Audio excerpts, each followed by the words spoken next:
તો શા માટે? એના મગજમાં વાત ઉતરી. મેં જેટલા છોકરાઓ આવ્યા બધાને કહ્યું, તમારે તમારા કોઈ સંસારમાં કંઈ રહ્યું નથી ને, જાઓ એરફોર્સમાં દાખલ થઈ જાઓ. ગુજરાતમાં કોઈ નહીં, બધા. કોઈ મિલિટરીમાં કેટલા માણસો તમારા? કાલે લશ્કરનું રાજ થશે દિલ્હીમાં, તો આ ગુજરાતનું કોણ રણીધણી? જા એરફોર્સમાં દાખલ થઈ જા, મિલિટરીમાં દાખલ થઈ જા. અને એરફોર્સમાં દાખલ થઈશ, કોઈ વાર લડાઈ થાય ને પાકિસ્તાન ઉપર જઈને બોમ્બ ફેંકી આવીશ ને કદાચ મરી જઈશ તો તારો પાળીઓ કરશું, તારી પૂજા કરશું. પણ આવી રીતે આખી જિંદગી લોકોના રોટલા ખાઈ ખાઈને મરવું, એના કરતા તું ઘેર પાછો થા. આ મોહ છે. જ્ઞાન અને મોહ, આ બેયનો ભેદ સમજ્યો. એ મોહ ઉતર્યો. નષ્ટો મોહ સ્મૃતિર્લબ્ધા, મારો મોહ ઉતરી ગયો. સ્મૃતિર્લબ્ધા, મારી સ્મૃતિ મને પ્રાપ્ત થઈ ગઈ. કરીશ્યે વચનમ તવ, હવે તમે જેમ કહેશો એમ કરશો. હવે શું થયું? મોહ રિફાઇન થયો. આ ફરી ફરીને મારે મુદ્દો કહેવાનો છે. બધા માણસોની અંદર પરમેશ્વરે દયા કરીને મોહ મૂકેલો છે. જો સંદેશ વાંચતા હો તો મેં હમણાં જે લેખમાળા ચલાવેલી છે એમાં બધાનું મહત્વ શીખવાડ્યું છે. મારી મામાં જો મોહ ના હોત તો હું મોટો ના થઈ શક્યો હોત. માને બાળક ઉપર કેમ મોહ છે? કોઈના ઉપદેશથી આવ્યો છે? પરમેશ્વરે મૂક્યો છે. એટલે એના માટે ઉજાગરા કરે છે, દુઃખ વેઠે છે. શોખનું છોકરું કેમ નથી? એ ઝેર જેવું લાગે, ફેંકી દે તો ના ગમે. ગાય વાછડા પાસેથી ખસતી નથી, ભૂખીને તરસી ઉભી રહે છે, કારણ કે પરમેશ્વરે મોહ મૂક્યો છે. પણ જે જાનવરો છે, પક્ષીઓ છે, એનો મોહ તો છે. વાછડું મોટું થયું એટલે ઉતરી ગયું, ખરું કે નહીં? પણ માણસની વિશેષતા એ છે કે અહીં તો વાછડાના ઘેર વાછડું થયું, એનું વાછડું થયું. હવે ચોથી પેઢી જોઈ. હવે દાદા છે ને, એ દાદા પેલા છોકરાને કઈ ખોળામાંથી ઉતરવા નથી દેતા.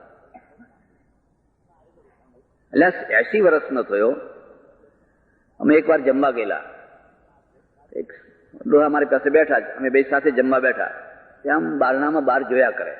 મેં કહ્યું કોઈ આવવાનું હોય તો થોડી વાર પછી બેસી. મને કે ના ના, પીરસાઈ ગયું. ત્યાં તો 4-5 છોકરા દોડ્યા નીકળ્યા, બૂમ પાડી, મુનિયા મુનિયા મુનિયા.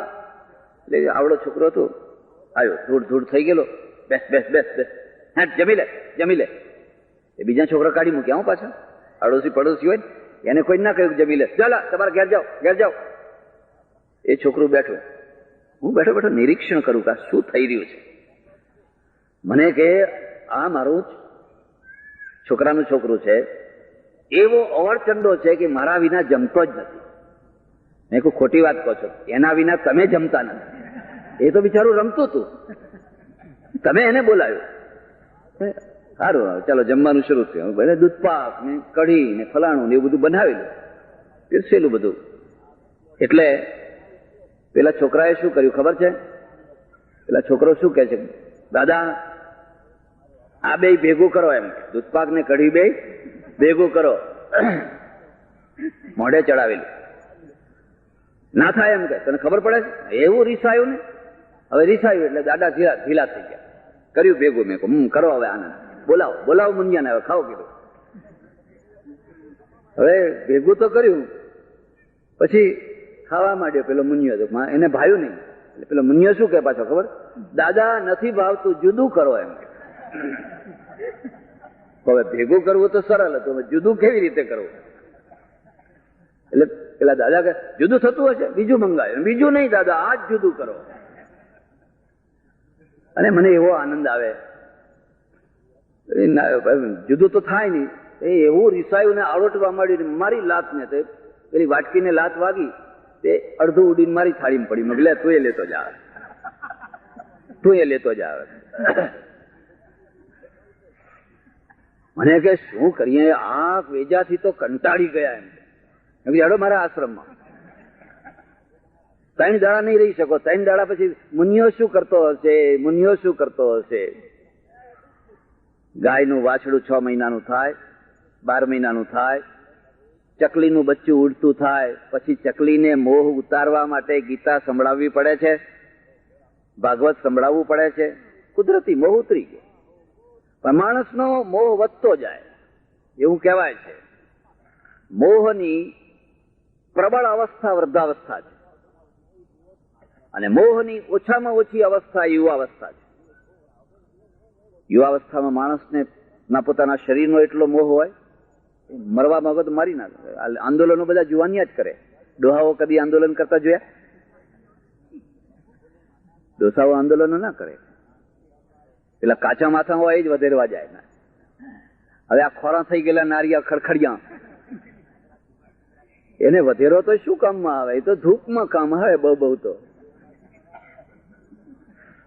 પેલો એવરેસ્ટ ઉપર ચડે તો જુવાનિયા ચડે, સાયકલ નું રેસિંગ કરે તો એ કરે, જે કઈ તોફાન કરે કે ભલું કરે કે ભૂંડું કરે, આઝાદી લાવે તો એ લાવે. ઘરડાઓ એક કામ કરે, મેં જોયું છે. કોઈ જગ્યાએ ગામમાં ઝઘડા થયા હોય, બે પાર્ટીઓ પડી ગઈ હોય, મને લોકો કહે બાપજી અમારા ગામમાં આવો ને જરા સમાધાન કરાવો ને. તો હું પૂછું જુવાનિયા લડ્યા છે ગઈડાઓ લડ્યા છે? મેં એવું કેમ પૂછ્યું? મેં કીધું જુવાનિયા લડ્યા હોય તો એ એક કરવું બહુ રમત વાત છે. છોકરાઓને તો એક કરવા પડતા જ નથી. આ છોકરાઓને લડ્યા પછી એક કરવા પડે છે? તરત જ થોડી વાર રડે ને પાછા ભેગા રમતા થઈ જાય. એમના માટે કદી ડેપ્યુટેશન નિયુક્ત કરવું પડતું. મુનિયા બધા એક થઈ જાય. જુવાનિયાઓને થોડાક સમજાવો, જુવાનિયાઓ એક થઈ જાય. જો તમારા ગામમાં ગઈડાઓ લડ્યા હોય ને ગઈડાઓએ આ લડાઈનું નેતૃત્વ લીધું હોય તો એ બધા જમાનાના ખાધેલા હાથે કમાડ બંધ ના કરે, પગે બંધ કરે. પાછા આમ બેઠા હોય. આપણે કશું ના જાણીએ. અરે તમારા પગ કામ કરે છે. સભામાં હા પાડીને ગયા હોય ને ઘેર જઈને ફરી જાય પાછા બધા. આખું વાતાવરણ બદલી નાખે, ઉથલાવી નાખે. મોહનું પ્રબળ કારણ એટલે ધૃતરાષ્ટ્રને મોહ છે. ધૃતરાષ્ટ્ર એટલા માટે ધૃતરાષ્ટ્રને મોહ છે. એટલે મોહનું રિફાઇન થાય. અને રિફાઇન થાય એટલે શું થાય? એનો મહેલ નીકળી જાય એટલે પ્રેમ ને રહી જાય. જુદો નથી, બસ રિફાઇન થાય એટલે પ્રેમ છે. કચરો નીકળી ગયો, પ્રેમ થઈ જાય. પ્રેમ થઈ જાય એટલે શું થાય? પેલો જેસલ જગનો ચોરટો હોય ને એ પીર થઈ જાય. એક બીજી વાત યાદ રાખજો, મોહ રિફાઇન કેવી રીતે થતો હોય છે? પ્રેમથી. બીજું કોઈ સાધન નહીં. કોઈ તોરલ જ જેસલ ને જેસલ બનાવી શકે. કાં તો કોઈ સંત મળે, કાં તો કોઈ સતી મળે. આ બે મળે તો પાપીમાં પાપી હોય, પણ જો એ અભિજાત હોય તો એ રિફાઇન થઈ જાય. અભિજાત શબ્દને યાદ રાખજો. અભિજાત એટલે શું? સોનું છે, 1000 વર્ષથી ગટરમાં પડ્યું છે, 1000 વર્ષથી જાજરૂમાં પડ્યું છે. તમે ઉપાડો તેમાંથી ગંધ આવશે. પણ જો કોઈ સોની મળે અને અરીઠાનું પાણી એના ઉપર બરાબર આમ કરે તો સોનાની કિંમત 2 પૈસા ઓછી થાય ખરી? એ 1000 વર્ષ ગટરમાં પડ્યા પછી પણ એ સોનું જ છે. ભગવદ્ ગીતા એને અભિજાત કહે છે. કોઈ આમ્રપાલી થઈ જાય, આમ્રપાલી ગુણિકા છે, વેશ્યા છે, પણ અભિજાત છે. કોના છોકરા? જરા ધ્યાન રાખો. કોના છે? જેના હોય એના કાળજી રાખો. બહાર લઈ જાઓ, સમજાવીને લઈ જાઓ. એક કાર્યકર્તા ત્યાં રહો, ત્યાં જ ઉભા રહો. અભિજાત છે. ખબર નહીં કોની બેન, કોની દીકરી ક્યાંથી ધક્કા ખાતી ખાતી ક્યાં પહોંચી ગઈ હોય, કોઈ કહી શકો? એટલે હું તમને એક બીજી વાત કહું છું, યાદ રાખજો.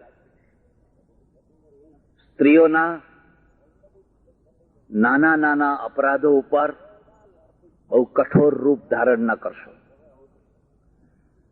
તમારાથી અપરાધ થયા છે કે નહીં? તમને કોઈ દાડો તમારા અપરાધનું ભાન છે? તમે ઋષિયુગ જુઓ. ઋષિયુગમાં સ્ત્રીનો ત્યાગ નથી. હોય તો મને બતાવજો. એક ત્યાગ છે અહલ્યાનો. અહલ્યાએ ભૂલ કરી, ગૌતમે ત્યાગ કર્યો.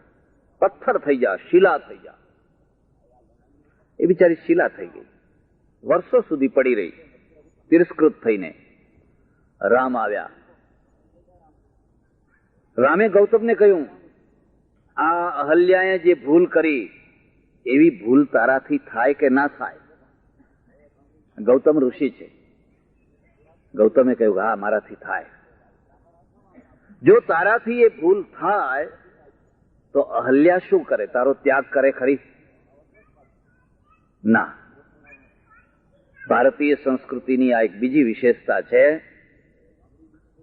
કે પુરુષ છે ને એ સ્ત્રીની નાની ભૂલ હોય તો કાઢી મૂકે, નીકળ ઘરમાંથી બહાર નીકળ. અને પુરુષ વંઠી ગયો હોય તો સ્ત્રી એના ઉપર ડબલ પ્રેમ કરે, કાઢી મૂકવાની જગ્યાએ ઉપરથી ડબલ પ્રેમ કરે. મારો પતિ સુધરી જાય, પાછો આવે, કઈ કરતા પાછો મારા પાસે આવીને કે એક દોરો બનાવી દો ને, મારા ઘરવાળાને ફળાએ ભરમાવી દીધો છે, એક તાવીજ બનાવી દો ને. દેરીએ દેરીએ દીવા કરે. એ ત્યાગ નથી કરતી, એ ઉલટાનો વધારે પ્રેમ કરે. ગૌતમ, તારી ભૂલ થઈ હોય તો અહલ્યા તને શું કરે?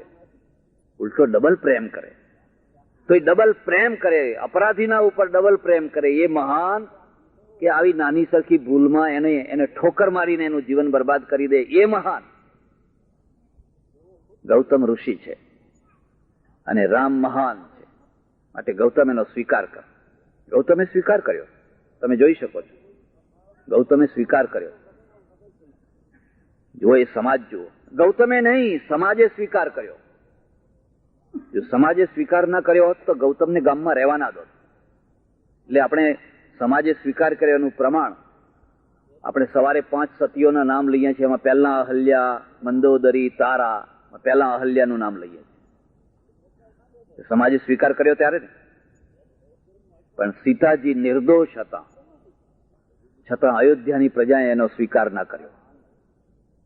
અયોધ્યાની પ્રજાએ સ્વીકાર ના કર્યો એટલે ગૌતમના ઉપર દબાણ કરીને અહલ્યાને રખાવનાર, પાછી લેવડાવનાર રામ પોતે સીતાજીને રાખી ન શક્યા. એ જાણતા હતા કે આ નિર્દોષ છે. પણ આ ગામ છે ને, એનું જોર એટલું છે કે એના આગળ મારે નમતું જોખવું પડશે, સીતાજીને વનમાં મોકલવા પડશે. આ મુદ્દાને તમે યાદ રાખજો. એટલે જેસલ છે, જેસલ ભલે પાપી રહ્યો, પણ અભિજાત છે. એટલે હું તો એટલે સુધી કહું, બારવટિયા છે ને એ અલગ વસ્તુ છે, ચોર અલગ વસ્તુ છે, ગજવા કાપવા એ અલગ વસ્તુ છે. તમે ઝવેરચંદ મેઘાણીની કથાઓ, વાર્તાઓ વાંચજો. કાઠિયાવાડના બારવટિયાઓના કેટલાક નિયમો હોય. જાન જતી હોય, જાનને લૂંટવાની, વરરાજાને નહીં લૂંટવાનું, કન્યાને નહીં હાથ અડાડવાનો. વરરાજા એને ના લૂંટાય. બ્રાહ્મણને નહીં લૂંટવાનો, સાધુને નહીં લૂંટવાનો, ફકીરને નહીં લૂંટવાનો, કોઈ ધર્મસ્થાન એના ઉપર હાથ નહીં નાખવાનો. જાન જતી હોય અને એ બધા બારવટિયા આવે, પેલી જાનડીઓ બધી પોતાના ઘર દાગીના હોય વરરાજાને પહેરાવી દે. જેટલા પહેરાવી દીધા એટલા બચી ગયા. પેલો બારવટીયો કે હવે તમે એક તરફ ઉભા થઈ જાઓ, એના ઉપર કોઈ હાથ ના અડાડશો. હું ઘણી વાર લોકોને કહું કે આ કાઠિયાવાડના બારવટિયા જેટલા નીતિ નિયમ પાડતા, એટલા નીતિ નિયમ જો આપણા નેતાઓ પાડે ને, એટલા નિયમો, તોય દેશનું ભલું થઈ જાય. વધારે નહીં તો આટલા બારવટિયા જેટલા તો પાડો. એ બિચારા કઈક આ મંદિરને ના અડાય, મહાદેવને નહીં, આ બ્રાહ્મણ છે, આ ફકીર છે, આ સાધુ છે, જાઓ મહારાજ તમારે કઈ નહીં. આ તો કે ચુડેલ ઘર છોડે, પણ અમે કોઈ ઘર છોડવાના.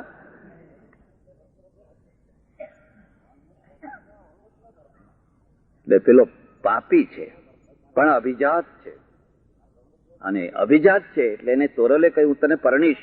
તું મારા ઘેર ચોરી કરવા આવ્યો, પણ હું તને પરણીશ.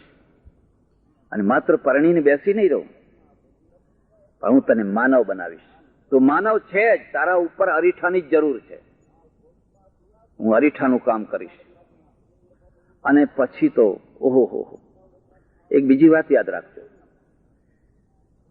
સુરદાસ છે ને કે બિલ્વમંગળ છે કે જેસલ છે, એ સુધરે એટલે પીર થઈ જાય, પૂરેપૂરા સુધરે, પૂરેપૂરા. આ છેડે પહોંચેલો માણસ છે ને પછી આ છેડે પહોંચી જાય. અને તમે બધા છો, હું એ અંદર આવી ગયો. 40 વર્ષ સુધી કથા સાંભળો ને, 40 વર્ષ સુધી હરિ મહારાજ થવા દો એમ કે આહા બહુ રાહ પડ્યો, હો બહુ રાહ પડ્યો, થવા દો. હતા ત્યાં ને ત્યાં પાછા, હતા ત્યાં ને ત્યાં. કેમ? કારણ કે આપણે તો મધ્યનું જીવન જીવીએ છીએ. આ જે બળતું જીવન એનો અનુભવ નથી, અને બળતા જીવનનો અનુભવ નથી એટલે ઠરતા જીવનનો અનુભવ નથી. પેલા એ બળતું જીવન જોયું. ઓહો હો, આ હાથે કઈ પાપ કર્યા, કઈ પાપ કર્યા, કઈ પાપ કર્યા. કોઈ ખૂન થતો માણસ તમે કદી જોયો છે? કોઈનું ખૂન થતું હોય કદી જોવાનો ચાન્સ મળ્યો છે? માણસ પોતાના પ્રાણ બચાવવા માટે કેટલા ફાંફા મારે છે, કેટલા તરફડિયા મારે છે. માણસની વાત જવા દો, કોઈ પશુ પક્ષીને, કોઈ બકરું હોય એને કાપતા તમે જોયું છે? જોજો એ કેટલા તરફડિયા મારે છે. અને મારે આખી જિંદગી આ પેટ ભરવા માટે લોકોને તરફડિયા મરાવીને મારે પેટ ભરવું? કોઈ એવો બીજો ધંધો નથી કે જેમાં હું કોઈના તરફડિયા ના જોઉં, કોઈના લોહી ના જોઉં, કોઈની હત્યાઓ ના જોઉં. બસ એને એક દેવી મળી ગઈ. એટલે હું બહેનોના પણ વર્ગીકરણ કરું છું. આ બહેનો છે ને, અમારે ત્યાં સામુદ્રિક શાસ્ત્રમાં તો એનું વર્ગીકરણ છે જ, પણ હું એની બીજી રીતે કરું છું. કોઈના ઘરમાં છે, તમે જઈને જોજો, લક્ષ્મીજી બેઠા હોય. કોઈના ઘરમાં અન્નપૂર્ણા બેઠા હોય. કોઈના ઘરમાં સરસ્વતી બેઠા હોય. કોઈના ઘરમાં કાળકામાં બેઠા હોય. લક્ષ્મીજી બેઠા હોય. મારા ઓળખીતા એક સજ્જન આવ્યા, મને કે બાપજી આશીર્વાદ આપો ને, આશીર્વાદ આપો ને. હું તમને એક ભલામણ કરું છું, ભલા થજો. આશીર્વાદ લેવા માટે ફાંફા ના મારશો. તમારી માની આંતરડી ઠારો ને, એની આંતરડીમાં આશીર્વાદ છે. બાપનું પેટ ઠારો ને. હવે ઘરમાં માને ત્રાસ આપો, બાપને ત્રાસ આપો, અને અમારા જેવા એકાદ દિવસ આવે, મારા માથા ઉપર હાથ મૂકો ને, મૂક્યા આવે, તમે રહેવા દો ને.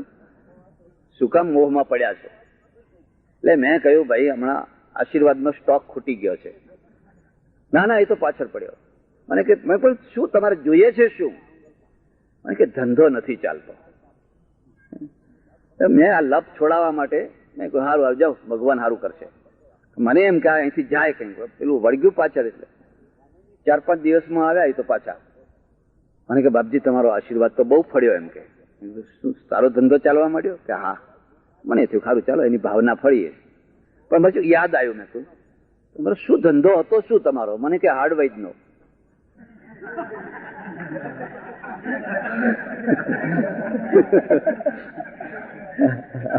હાર્ડવેઝનો? હા બાપજી, તમે અહીંથી આશીર્વાદ આપ્યા ને, તે ઘેર પહોંચ્યો તો એક જાન જતી હતી ટ્રેક્ટરમાં, તો આખું ટ્રેક્ટર ઊંધું પડેલું, તે 50 માણસના હાડકાં તૂટેલા.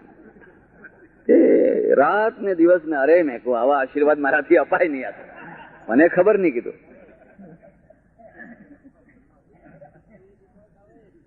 કોઈના ઘરમાં લક્ષ્મી આવે છે, આવે ને બસ આખા ઘરની અંદર પૈસો જ પૈસો થઈ. માણસનું પણ એક વેલ્યુ હોય છે, માણસની પણ એક કિંમત હોય છે. કોઈના ઘરમાં અન્નપૂર્ણા હોય છે, અને અન્નપૂર્ણા હોય એની નિશાની આપું તમારે. 1-2 માણસ વધારે ખાય એટલું હોય જ. તમે 2 મહેમાન લઈ જાઓ, ઓચિંતાનો એક માણસ આવી જાય, કોઈ ગરીબ માણસ આવી જાય, કોઈ ગરીબ ભૂખ્યું માણસ આવ્યું હોય તો છોકરાને કહે જા રોટલી આપી આય, ફલાણાને આપી આય. દિવાળીના દિવસો હોય, સારા દિવસો હોય, કંઈ સારું કર્યું હોય તો એના મગજમાં હોય કે પેલા ઓટલા ઉપર એક ડોસો પડ્યો રહે છે, પેલા છોકરાને કહે જા એને આપી આય, ફલાણાને આપી આય, મંદિરમાં આપી આય. એ અન્નપૂર્ણા છે, એ સુજાતાની ખીર છે. બુદ્ધને ખવડાવનાર, ખીર ખવડાવનાર સુજાતા કોણ હતી? એની માં અન્નપૂર્ણા હતી. એટલે એને થયું કે આપણા ઘરમાં ખીર કરી છે, જા કોઈ તપસ્વીને ખવડાવી આપ. બાકી ઘણા લોકો હોય ખીરે કરે, શીરોય કરે, પણ બારણા બંધ કરીને પછી અંદર બેસે. હો કે આ પડોશી બહુ ખરાબ માણસ, હમણાં પહોંચ્યો આમ જો. કેટલાકના ઘરમાં તમે જોજો અન્નપૂર્ણા હોય, કેટલાકના ઘરમાં સરસ્વતી હોય. એ છોકરાને બેસાડે, ભણાવે, એકડે એકો પાઠ ભણાવે, રામ લક્ષ્મણની વાતો સંભળાવે, ભીમની વાતો સંભળાવે, શિવાજીની વાતો સંભળાવે. એ શું છે? ઘડતર છે. કોણે શીખવાડ્યું કે આ પાપ છે? કોણે શીખવાડ્યું? માએ શીખવાડ્યું. જો બેટા, કોઈની વસ્તુ ના લેવાય, પાપ લાગે. મૂકી આય, પાછી મૂકી આય, પાછી મૂકી આય. એ માએ શીખવાડ્યું, કારણ કે માં સરસ્વતી છે.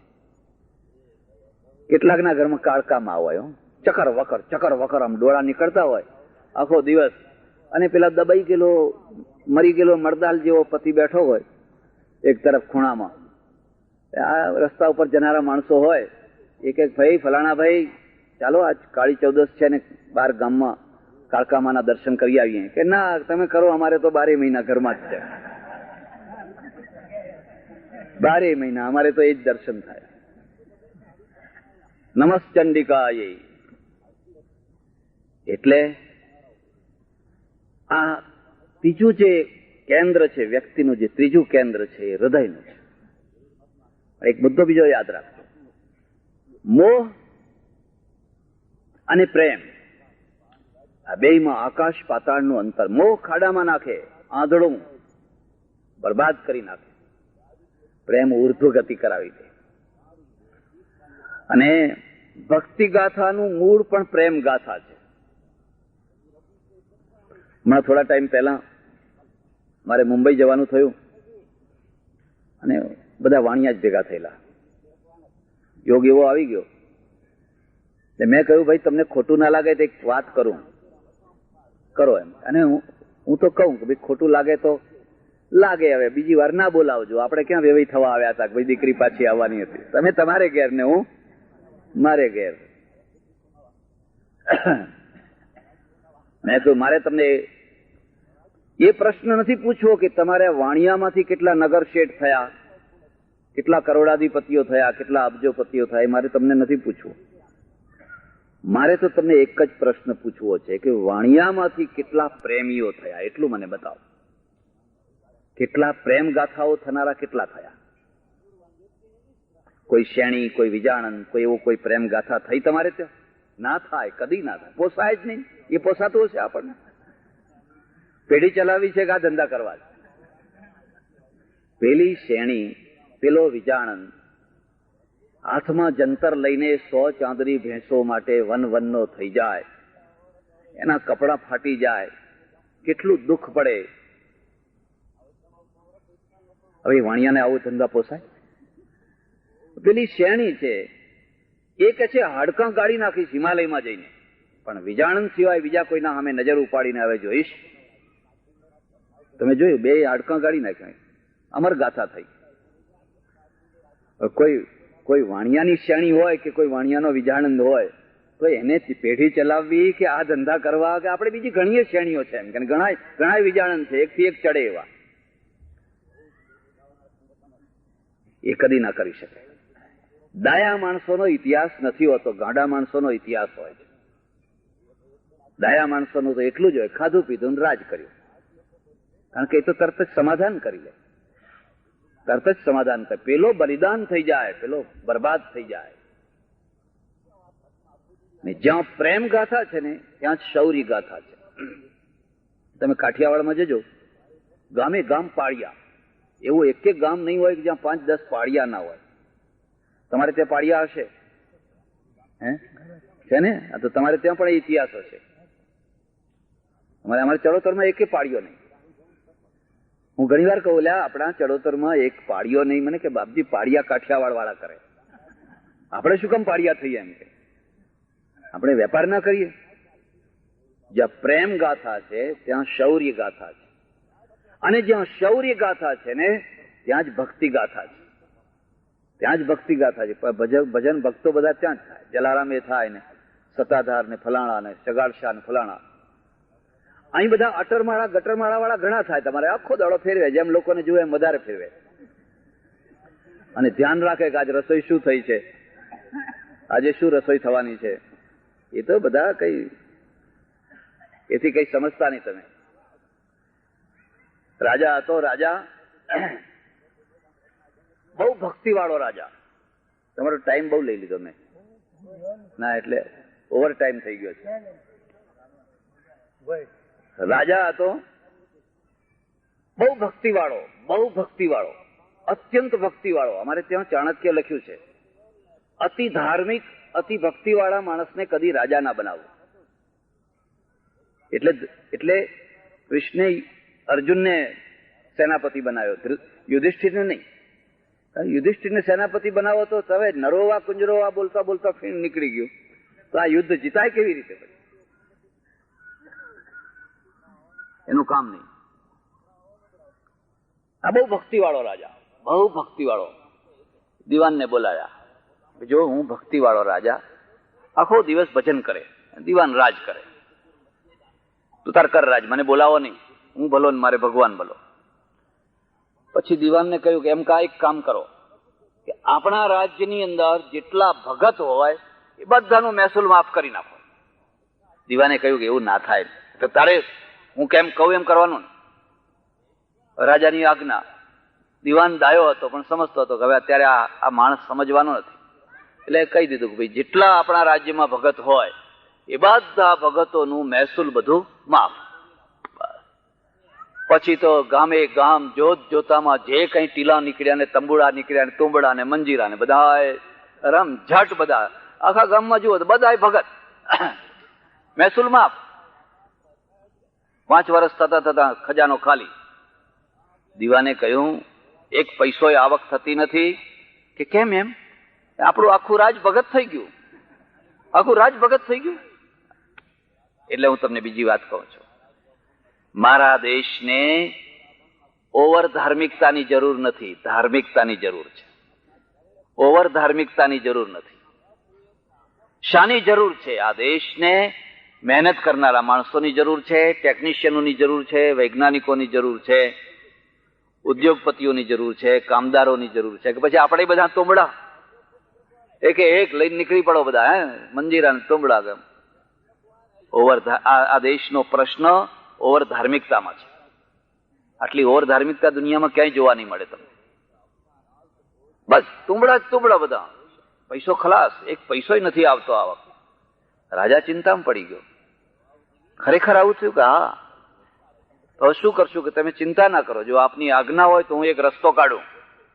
કે ભાઈ કાઢો. ત્યારે હવે ગામે ગામ બધે નિમંત્રણ મોકલ્યા કે રાજાની જન્મતિથિ છે અને એ દિવસે આખા રાજ્યમાંથી તમામે તમામ ભજન મંડળીઓને બોલાવવાની છે અને જે ભજન મંડળીના સારા ભજન હશે એને રાજા સોનાનું કડું ઇનામ આપવાનો છે.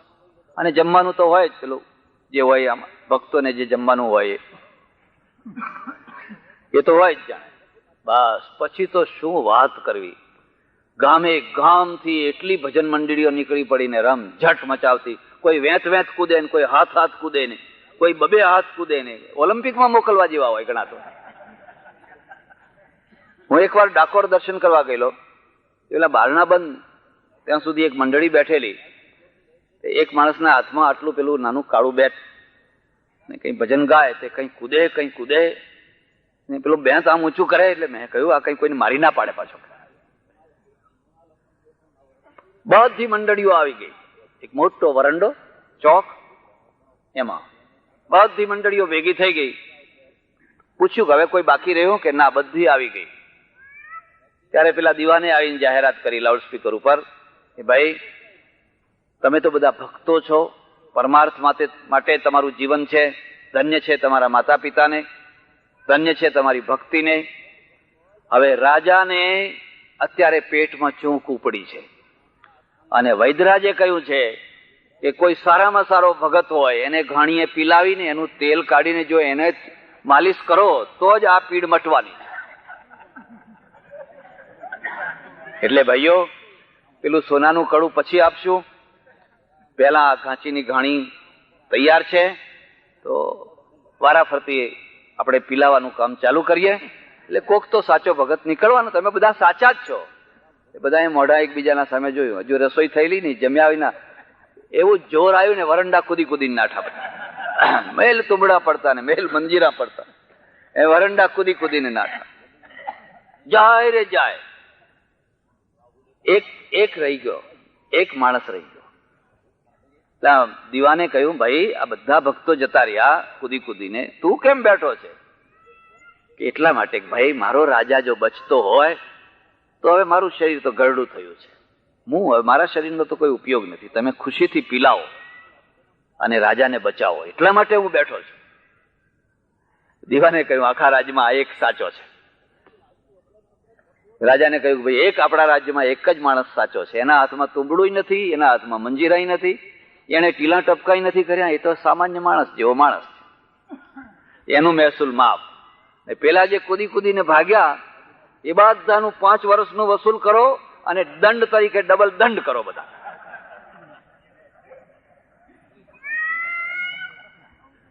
એટલે આપણે ત્યાં જે ભક્તિ માર્ગ છે, જે હૃદયનો માર્ગ છે, લાગણીનો માર્ગ છે, એના ઉપર એક ખાસ તકેદારી છે. મીરા એમને એમ ના થવાય. જે ઝેરના કટોરા પીવે, જે ઠોકરો ખાય. રાણાએ એને મેવાડ છોડીને જવું પડ્યું. તમે મીરાના ભજન સાંભળજો. 400 વર્ષ પછી પણ એ ભજનમાં કોઈ પ્રકારની જુનાશ નથી આવી. આજે પણ એવા ને એવા તાજા ને તાજા નાભીમાંથી નીકળેલી એ પરાવાણ. અને વૃંદાવને છોડવું પડેલું, પછી દ્વારકા આવેલા. એકના ચરિત્રો જોજો. એક વાત, પ્રેમ છે કર્તવ્યનું બાધક ના હોય. પણ હું એ ચર્ચા હવે નહીં કરું, મારે જે મુખ્ય વાત કરવાની છે. ચોથું જે વ્યક્તિત્વ છે ને, એનું કેન્દ્ર બિંદુ મસ્તિષ્ક છે. આઈન્સ્ટાઈન માંથી મગજ કાઢી લો તો શું બાકી રહે? આર્કિમિડીસ છે કે ન્યૂટન છે, એવા બધા જે મોટા વૈજ્ઞાનિકો છે, એમના અંદરથી મગજ કાઢી લો, હાથ રહેવા દો, પગ રહેવા દો, બધું રહેવા દો, તો બાકી શું રહે એની પાસે? એનું વ્યક્તિત્વ ખતમ. મીરાબાઈ પાસેથી હૃદય કાઢી લો, નરસિંહ મહેતા પાસેથી હૃદય કાઢી લો, તો પછી રહે શું? એનું આખું વ્યક્તિત્વ હૃદયમાં છે. એટલે કેટલાક વ્યક્તિનું વ્યક્તિત્વ જોજો મસ્તિષ્કમાં છે. બસ જ્ઞાન જ્ઞાન જ્ઞાન જ્ઞાન જ્ઞાન. તમારા ઋષિઓ છે ને, ઋષિઓના જીવન ચરિત્રો જોજો. કણાદ, કપિલ, વ્યાસ, વશિષ્ઠ, ગૌતમ, બધા મહાન ઋષિઓ. વેવલા નથી. છે વેવલા? સવારે સંધ્યા કરે, સાંજે સંધ્યા કરે, આખો દિવસ ચિંતન કરે, ગ્રંથોનું નિર્માણ કરે. તમે ઋષિઓનું ચરિત્ર જુઓ. આટલા મહાન ઋષિ પણ મસ્તિષ્ક મહાન. ઓહો. હવે એ જે મહાન મસ્તિષ્ક પ્રધાન જે વ્યક્તિત્વ છે, એને આગળ આપણે ચાલુ ના રાખી શક્યા. ભારતની દુર્દશા અહીંથી થઈ. કેમ ચાલુ ના રાખી શક્યા? જ્ઞાન ઉપર કદી પૂર્ણ વિરામ ના મુકાય. પહેલી વાત, જ્ઞાન ઉપર કદી પૂર્ણ વિરામ ના મુકાય. આપણે પૂર્ણ વિરામ મૂકી દીધું. એટલે અમારે ત્યાં ઉપનિષદમાં કહ્યું છે, સત્યમ જ્ઞાનમ અનંતમ. અનંતમ. કોઈ જ્ઞાન પૂરું થયું ખરું? આ ઘડિયાળનું છેલ્લું જ્ઞાન પૂરું થઈ ગયું, હવે નવી ઘડિયાળ નીકળશે કે? આ છેલ્લો મોડલ છે, નવો નીકળ. કેટલા નીકળ્યા કરે? આ માઇક છેલ્લું માઇક છે, આ ટેપ રેકોર્ડર છેલ્લું ટેપ રેકોર્ડર છે. મને એક વસ્તુ એવી બતાવો કે મહારાજ આ છેલ્લામાં છેલ્લી વસ્તુ, હવે એના માટે હવે આગળ કઈ રહ્યું? પરમેશ્વર અનંત છે, તો જ્ઞાન પણ અનંત છે. એ અનંતને અંતવાળું બનાવો તો તમારો અંત થઈ જાય. આમાં આપણા ત્યાં 2 પ્રથાઓ છે, 2 પરંપરાઓ છે. ઉપનિષદની પરંપરા ઋષિ પરંપરા છે, અને ઋષિ પરંપરામાં જ્ઞાન અનંત છે. ઋષિ પોતે પોતાની અલ્પતા સ્વીકાર કરે છે. મને આટલું આવડે છે, આથી વધારે નથી આવડતું, આથી વધારે પેલા ઋષિ પાસે જા, એથી વધારે શીખવું હોય તો પેલા ઋષિ પાસે જા. આ ઋષિ માર્ગ છે. પછી શ્રવણ યુગમાં તમે આવો કે પછી ગુરુ યુગમાં તમે આવો તો ગુરુ પૂર્ણ. બસ, ગુરુમાં અપૂર્ણતા હોય જ નહીં, ગુરુ તો પૂર્ણ. એ કદી કહે નહીં પેલા બીજા ગુરુ પાસે જા, તો લોહી બળી જાય. જો મને ખબર પડે કે મારા ચેલાઓ પેલા બીજા ગુરુ પાસે જાય છે, તો જાણે મારું ખેતર ભેળી જતું હોય એટલું મને દુઃખ થાય, લોહી બળી જાય. આ બેયના ભેદને સમજજો. ઉપનિષદોમાં આચાર્યવાદ છે અને પૌરાણિક યુગમાં ગુરુવાદ છે. અત્યાર સુધી જે આપણે આ બેયના ભેદને સમજતા નથી. આચાર્યવાદ શું છે?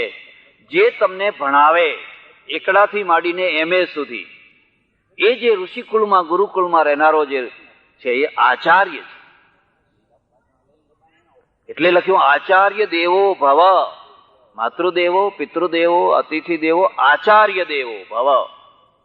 એ તો 12 વર્ષ 15 વર્ષ ભણાવે છે, એ આચાર્યને દેવ માનવાનું છે. પછી ગુરુવાદ આવ્યો. ગુરુવાદમાં શું થયું? બસ કાન ફૂંકે એ ગુરુ, કંઠી બાંધે કાન ફૂંકે એટલે ગુરુ થઈ ગયા. ભણાવવાનું કશું જ નહીં. હવે ગુરુ જ ભણ્યા નથી, શું ભણાવવાના હતા? એ જ ભણ્યા નથી ને. ભણવું ભણાવવું એ બંધ પડ્યું નહીં. ઉપરથી એના ઉપર ઘૃણા કરવામાં આવી કે શું આ બધું દાંત કટકટ કરીને શું મળવાનું હતું. એટલે ગુરુ છે ને એ તો અભણ માણસે થઈ શકે. અને પછી તો ગાદી પરંપરાની થઈ ગઈ. મારા છોકરાઓ કાયમ ગુરુ થાય ને તમારા છોકરાઓ કાયમ ચેલા થાય. બસ કંઠીઓ બંધાવો, કાન ફૂંકાવો. ઘણા વર્ષો પહેલા ઉત્તર ગુજરાતના એક ગામડામાં રહું, પટેલોનું ગામ. 1 મહિનો પ્રવચનો કર્યા. લોકો બહુ ખુશ થયા. એક કાણિયા ડોહા આવ્યા, રોજ આવે 2-3 4 છોકરા લઈને. એક અહીં ખભા ઉપર, 2 આંગળીએ લીંટ લબડતું હોય, ગંધાતા. મને કે મહારાજ આખા ગામે તમને પાસ કર્યા એમ કે. મેં કહું સારું કર્યું પાસ કર્યા, જો ના પાસ કર્યા હોત તો ના એમ કે બધા આખું ગામ કહે છે કે મહારાજ હારા છે હો એમ. પણ હવે મહારાજ એમ કે ગરુ થાવ એમ કે. અમારે પહેલા ગરુ આવતા પણ હમણાં આવતા બંધ થઈ ગયા છે. એટલે ગામમાં બધા નુગરા ઘણા થઈ ગયા છે. એટલે તમે હવે ગામના ગરુ થાવ. કોના ગરુ થઈએ કે આ છોકરા પેલા આવડા લીટ વાળા લબડતા હોય ને આ છોકરાના આવડા છોકરા. હા. અને મેં કહું હું તો કોઈનો ગુરુ થતો નથી, હજુ ચેલો જ થયો નથી બરાબર. ના કે તમને સમજશું પાછા એમ કે. સમજશું એટલે સમજ્યા તમે? જે રૂપિયો રડો અમને જે કઈ. હા તમે સમજો કે ના સમજો, પણ મારે કઈ ગુરુ થવું નથી. પણ એ હઠ ચાલુ બધા ઘણા માણસો. બનવા જોગ બન્યું શું કે હું જમવા જઉં, ઘર કેવા હોય? પહેલા ઢોરા આવે, પહેલા કેટલ રૂમ, પછી સિટિંગ રૂમ, પછી કિચન રૂમ તો સૌથી છેલ્લો હોય. એમાં બાથરૂમ તો હોય જ નહીં, સંડાસ બાથરૂમ તો હોય જ નહીં. બધું એકદમ ગોડાઉન જેવું. કેટલું બદલી ગયું, કેટલું સારું થઈ ગયું. આ સ્ત્રીઓ બિચારી આંધળી થતી. એક બાજુ સુવાવડીનો ખાટલો હોય, એક બાજુ ચૂલાનો ધુમાડો નીકળતો હોય, એક બાજુ આ ઢોરાની ગંદકી હોય. એના વચ્ચે માણસ રહેતો. પાછળ આટલી બારી હોય, નહીં તો ચોર આવી જાય રાત્રે. એટલે ખાલી આટલું થોડું નહીં જેવું હોય, એના વચ્ચે લોકો રહેતા. પછી જમવા બેઠો ને બરાબર એ જ ટાઈમે ભેંસ વિયાણી. એટલે પેલા પટલાણી હતા ને એ મને પીરસવાનું બંધ કરી અને હડફડ દોડ્યા જઈને એક ફૂંક મારી આવ્યા. નિરીક્ષણ કર્યું. મેં પેલા ડોહાને કીધું, મેં કહું આ શું કર્યું? મને કે પેલું પાડું જન્મ્યું ને એ નુગરું ના રહે એટલે એને સુગરું કર્યું એમ.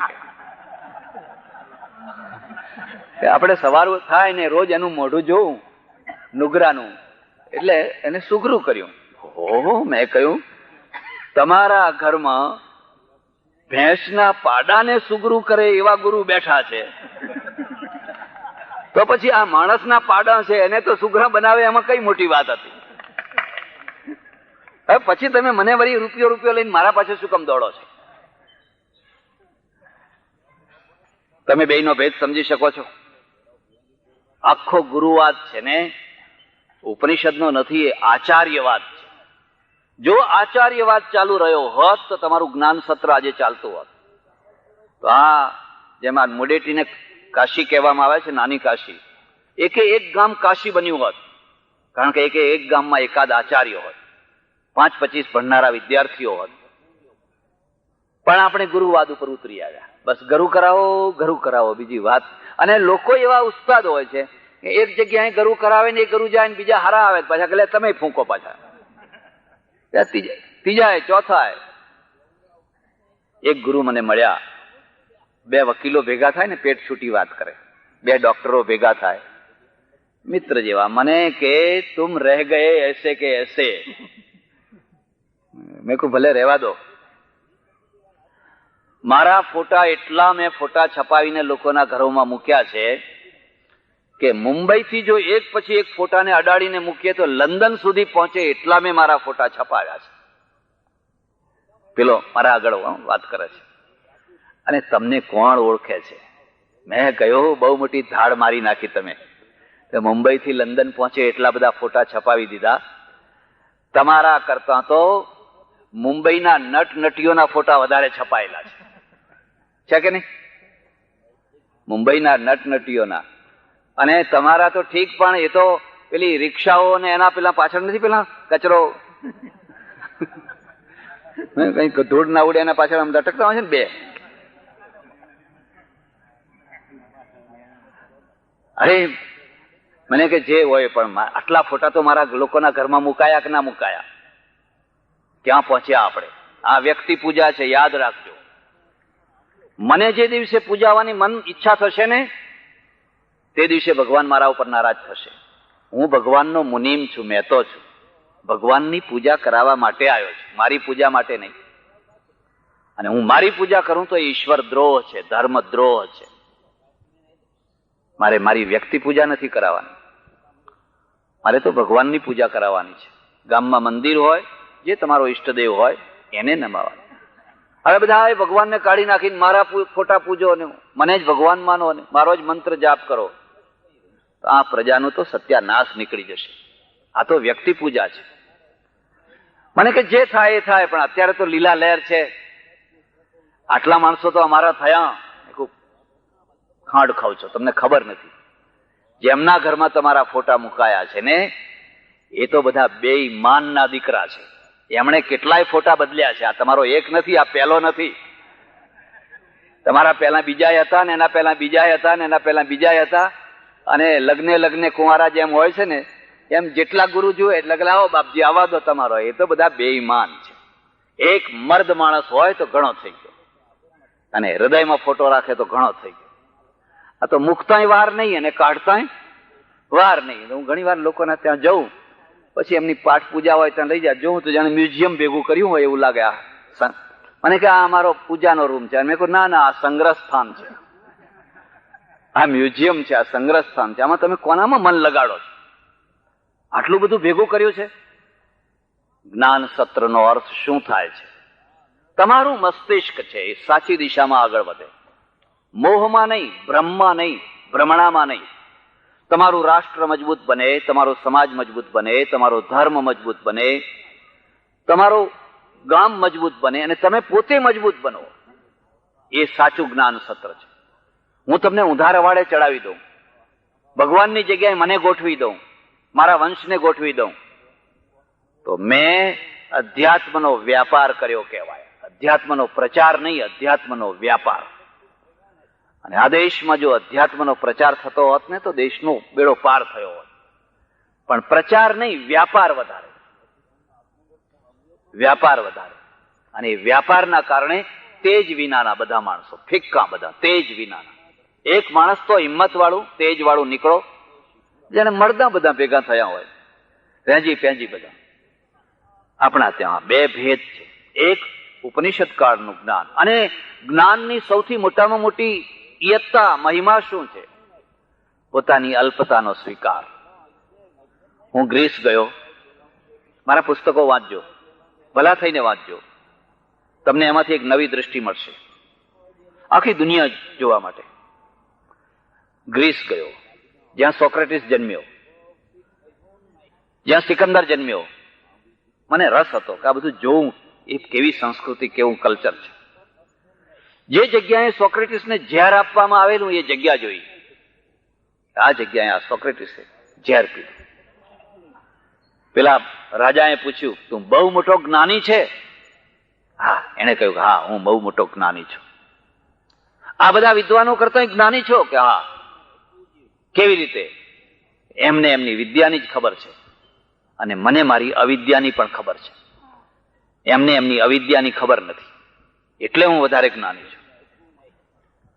ઉપનિષદનો ઋષિ પોતાની અલ્પતાનો સ્વીકાર કરે છે એટલે જ્ઞાન વધે છે, એટલે જ્ઞાન વધે છે.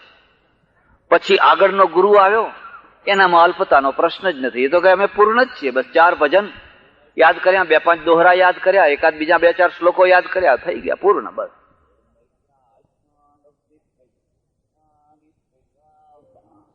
પૂજ્ય સ્વામીજીની ધર્મ અને સમાજમાં ક્રાંતિ જગાડનારી જુદા જુદા વિષયો ઉપર 200 ઉપરની કેસેટો છે.